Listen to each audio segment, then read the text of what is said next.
मैं बात कर रहा हूँ हमारे बहुत ही मोहतरम हैं जस्टिस मंसूर अली शाह साहब। बहुत काबिल जज हैं माशाल्लाह। लेकिन वो आजकल जब से ये 26वीं तरमीम हुई है जिसके नतीजे में उनका चीफ जस्टिस बनना जो है वो तय था, नहीं बन सका। हुकूमत ने तरमीम करके आइन में कानून को चेंज किया, तरीकाकार बदला, तो जैसे याहिया अफरीदी साहब को जो है वो चीफ जस्टिस ऑफ पाकिस्तान बना दिया गया। और उसके बाद पहले चीफ जस्टिस नहीं बने वो, और उसके बाद जो था जब वो एक आइनी बेंच की जब तश्कील हुई तो उसमें भी उनकी जो है वो उनको इंडक्ट नहीं किया गया। तो उनको अपना ये लगने लगा कि शायद वो उनको नज़रअंदाज किया गया, और बड़ी बुरी तरह नज़रअंदाज किया गया, और वो सिस्टम से बाहर है। और सिस्टम से बाहर होना भी ठीक है, बहुत सारे जज बाहर हैं। अगर सिर्फ आइनी बेंच में चीफ जस्टिस की बनने की हद तक तो समझ आता है, लेकिन अगर आइनी बेंच से में ही शामिल होना ही कोई बहुत बड़ा क्राइटेरिया है, बहुत इंपॉर्टेंट होने का, जब बहुत बड़े जज होने का, तो फिर तो बाकी 8 लोग भी आइनी बेंच से बाहर हैं। जैसे मुनीब भी बाहर हैं, जैसे जफर मिनल्ला भी बाहर हैं, तो बहुत सारे मामला बाहर हैं। लेकिन वो तमाम जजेस खामोश हैं। लेकिन जैसे मंसूर अली शाह साहब खामोश नहीं हो रहे। पहले तो वो ख़त लिखते रहे, पहले प्रैक्टिस प्रोसीजर में बैठने से मना किया, लेकिन जो ही वो मामला ख़त्म हुआ, काजी फाजिसा साइड पे हुए, तो उसी प्रैक्टिस प्रोसीजर एक्ट के तहत वो उस कमेटी में बैठ गए, बैठना शुरू कर दिया। तो वहाँ से पता चला कि मसला जो है वो काजी फाजिसा साहब थे, तो वो चले गए, तो वो दोबारा बैठने शुरू हो गए। दूसरी बात ये कि अभी उन्होंने रिसेंटली उन्होंने एक दिन में 2 खत लिखे, जिसमें उन्होंने कहा जी कि पहले जो है वो आप जो है वो 26वीं आइनी तरमीम का फैसला करवाएं, फिर जो है वो हम आगे बढ़ेंगे। तो जिस पर जवाब भी ज़ाहिर है चीफ जस्टिस साहब ने उनको वहीं दे दिया कि आइनी मामलात का जो ताल्लुक़ है वो अब आइनी बेंच के साथ है, उसको फिक्स करना, उसको लगाना, केस फैसले करना, वो सारा उनका काम है। तो अब आप बार बार ये तकल्लुफ़ खत लिखने का ना करें। तो वहाँ पर उनको जवाब मिला, लेकिन उनको तसल्ली नहीं हुई। तो वो अब जो है ना, वो उसके बाद उन्होंने अगले दिन एक तकरीब थी यूनिसेफ की, जिसमें बच्चों के हवाले से था, तो उन्होंने वो वहाँ पे तंज किया कि जनाब इनका जो आर्टिकल 11 है वो तशरीह मांगता है, लेकिन जो है वो अब मैं तशरीह नहीं कर सकता। उन्होंने सामने बैठे हुए जैसे जमाल मंदोखेल साहब से कहा कि आप चूँकि वो आइनी बेंच के हैं तो आप कर सकते हैं। तो उनका एक अंदर से एक तंज सा निकला कि शायद वो साथ ही उन्होंने ये भी कहा जी कि मैं इस्तीफ़ा भी नहीं दूंगा, और मैं जो मुझे काम कहा गया वो करता रहूँगा। तो शाह जी, अगर आपने ये नहीं करना, इस्तीफ़ा भी नहीं देना, और जो काम आपको साइन किया गया है तो वो करते ही रहना है, तो फिर ये बार बार खत लिख के, बार बार तंज करके, 26वीं तरमीम को हटाने के चक्कर में, खुद चीफ जस्टिस बनने के चक्कर में बार बार आप क्यों हल्के हो रहे हैं? क्यों ऐसा ऐसा ये तासुर जो है उस कौम को दे रहे हैं कि आप जो है शायद बिल्कुल ही बहुत ज़्यादा कह लें कि अब बर्दाश्त नहीं हो रहा आपसे चीफ जस्टिस ना बनना, और आपके अंदर इतना लालच भरा हुआ था कि आप बनना ही चाहते थे लाजमी। माजरत, मैं कोई तौहीन का जुमरा नहीं, लेकिन ये कि एक इंसानी पर्सनैलिटी का तजिया मैं कर रहा हूँ। क्योंकि आपको ये तो पता है ना कि आप चीफ जस्टिस बन सकते थे, बन रहे थे, लेकिन ये कि आप को जब ये पता चला गवर्नमेंट ने जी को वो कोई जुडिशियल पैकेज लाना चाहती है, उस दिन से हमारे दोस्त जो ट्रिब्यून के रिपोर्टर हैं हसनात मलिक साहब ने हर दिन एक ऐसी खबर छापी जिसमें आपको डराया गया, धमकाया गया कि बस जी ये जो मखसूस नशिस्तों का फैसला होना है, हुकूमत ने मखसूस नशिस्तें मिलानी है और तरमीम कर लेनी, 2 सीट मिल जानी उनको, उन्होंने तरमीम कर दी, फिर जैसे मंसूर अली शाह जो है ना वो नहीं हो।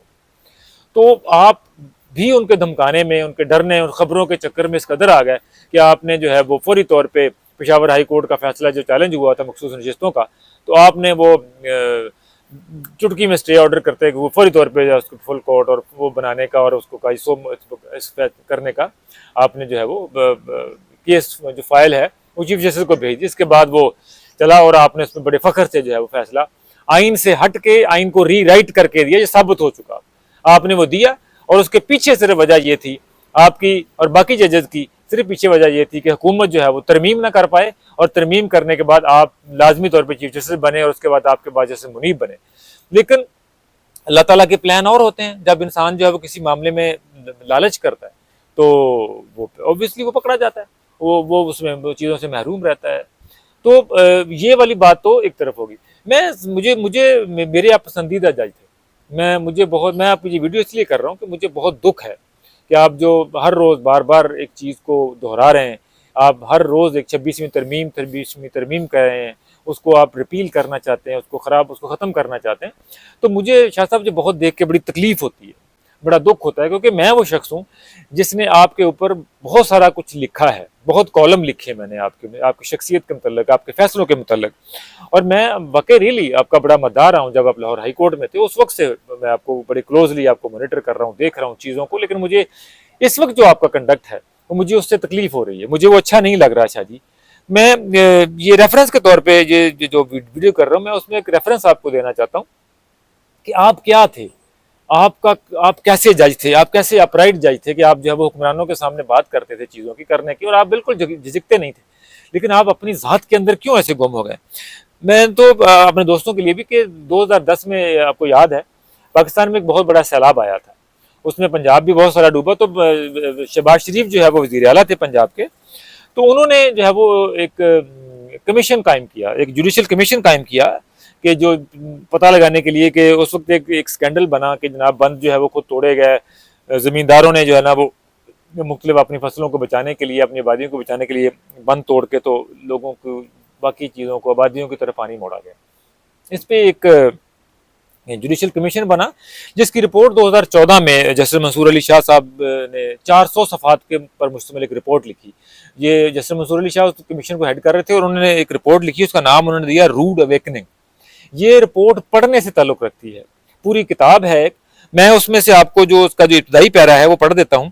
ये इंग्लिश में है लेकिन मैंने उसको उर्दू में लिखा है। शाह साहब लिखते हैं कि 21 जुलाई 2010 दिन 2:30 बजे जब पाकिस्तान की अक्सर आबादियाँ सैलाब में डूब रही थीं, दरिया सिंध औकात से बाहर किसी के काबू में आने के लिए तैयार नहीं था।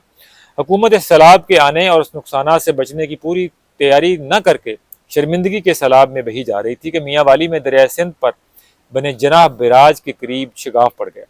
मामला हुकूमती कंट्रोल से बाहर निकल गया तो जिले इंतजामिया में से कमिश्नर मियाँ वाली मोहम्मद अफजल और DPO राना अब्दुल जब्बार ने इस शिगाफ को के करीब वाक़ मेपल लीफ सीमेंट फैक्ट्री के जनरल मैनेजर से मदद की दरख्वास्त की और कहा कि आप कुछ मशीनरी हमें दे दें, इस शिगाफ को पुर किया जा सके। सीमेंट फैक्ट्री के जनरल मैनेजर मोहम्मद अकरम ने फैक्ट्री के मालिक मोहम्मद सईद सहगल से इजाज़त तलब की और सईद सहगल ने कहा जी जनाब बिल्कुल आप इंतजामी की मदद करें।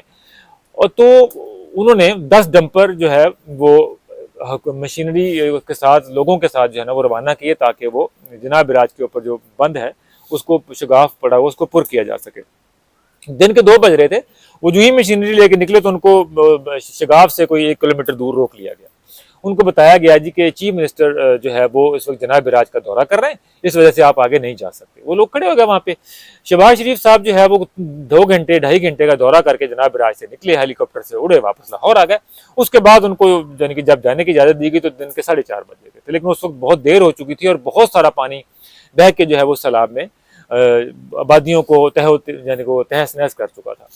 तो जैसे मंसूर अली शाह साहब ने कहा इनके ये इस रिपोर्ट में लिखा कि उसने इनके उस वक्त जो है अगर उसका कंक्लूजन इसमें ड्रॉ किया इस रिपोर्ट में कि अगर जो है वो जो हुकूमती मशीनरी है जो खासतौर पर डिग्नेटरीज हैं वो अगर तबाही बर्बादी के बाद अगर जाएं उसके बाद उसको जो है ना मदद करें लोगों की, उसको उस गैप को ब्रिज करने की कोशिश करें तो ये होना चाहिए।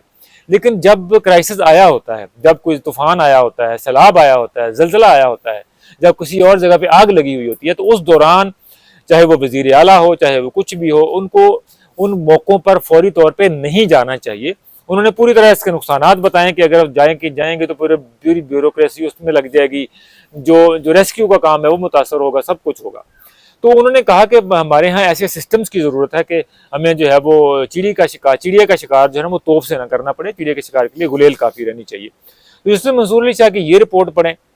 उसके बाद उन्होंने यहाँ पर जो आर्बिट्री एक अपना जब उसके बाद वो चीफ जस्टिस बने लाहौर हाई कोर्ट के, वहाँ पर उन्होंने एक अल्टरनेटिव रेजोल्यूशन का एक अपना सिस्टम देने की कोशिश की, जो कि वो दे तो नहीं पाए पूरी तरह प्रॉपर होने सके, लेकिन उन्होंने दी। ये अब भी उनका ब्रेन चाइल्ड है। सुप्रीम कोर्ट में भी उन्होंने देने की कोशिश की लेकिन वो नहीं कर पाए। सुप्रीम कोर्ट में भी वो जाके उन्होंने करने की कोशिश की, लेकिन ये वाला मामला जो उनके अंदर अब आ गया हुआ है कि वो 26वीं यानी तरमीम को बहुत बुरी तरह उनके पीछे पड़े हैं। उनकी ख्वाहिश है, कोशिश है किस तरह से खत्म हो और मैं दोबारा चीफ जस्टिस बन जाऊँ। तो शाह जी मेरी आपसे दरख्वास्त है, अल्लाह ताला ने आपको इज्जत दी है, बहुत इज्जत दी है। हमने ये भी सुना है, हमें ये भी मालूम पड़ा कि आप एक बड़ी इज्जतदार फैमिली से ताल्लुक़ है, आप एक बड़ी रज्जे पुज्जे ख़ानदान से ताल्लुक़ है और आपको पैसों का भी लालच नहीं है। और आपको शोहरत की भी अब जो है ना वो कमी नहीं है, तो फिर आपको अल्लाह ताला ने जो मनसब देना था, जितना देना था वो दे दिया आपको। अब आप जो है वो सिस्टम को बार बार जो है ना वो डिस्टर्ब करने की कोशिश ना करें। आप आसानी से अब आपके सबसे पाकिस्तान के आप उन 10-15 लोगों में शामिल हो गए हैं जिनकी तनख्वाह मुराद सबसे ज़्यादा है, जिनके पास बेतहाशा लामुतनाही मुराद हैं, लामुतनाही तनख्वाह है, और आपको जो है वो रिटायरमेंट के बाद भी इतना ही बेनिफिट्स मिल रहे हैं। तो आप उन लोगों में शामिल हैं और आपका काम है लोगों को इंसाफ देना। शाह जी मैंने बहुत कॉलम लिखे हैं, आपका काम है लोगों को इंसाफ देना। आप जो है वो 4 सद्दा में जेल में कैद जो दिलबर जान है, मैंने कॉलम लिखा था आप पे, वो बेचारा एक नाहक मुकदमे में जेल भुगत रहा है। आप काइंडली उसकी जेल पिटीशन को पकड़ें। आपने ही उसका केस सुना था, एक पिटीशन ने एक हल की थी, उस बंदे के पास वकील करने के पैसे नहीं थे, आपने कहा था इसको वकील दिया जाए, उस केस का जायजा लें, उसको पूछें कि भाई इसको वकील मिला, क्या हुआ उसका, और शायद उस बेचारे की जेल में मौत आने से बच जाए।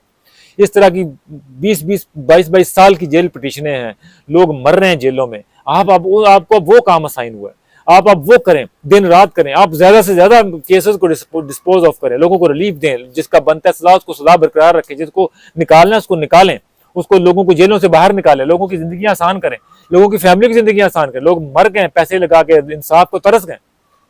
शाह जी अब आप वो करें, छोड़े आईनी बेंचेस को, छोड़े आईनी काम क्या कर रहे हैं। ये आईनी बेंचेस क्या हुकूमती काम है सारे, ये हुकूमत के चौंचले हैं, ये अपोजिशन के चौंचले हैं। पिटीशनें फेंको, पिटीशनें फेंको, पिटीशनें फेंको, हुकूमत को तंग करो, ठीक है, ये अपोजिशन का काम। अपोजिशन और हुकूमत को लड़ने दें, वो सियासत कर रहे हैं, वो जाने आईनी बेंच जाने। आप सुप्रीम कोर्ट में आप सबसे सीनियर यूनियन जज हैं, आप लोगों को इंसाफ दें, आप जेल पिटीशनों को पकड़ें, आप जो सजा याफ्ता हैं, जो मुजरम है उनको पकड़ें, आप लोगों की बाकी चीज़ों को आसानी करें, लोगों के लिए आसानियाँ पैदा करें। शादी अल्लाह।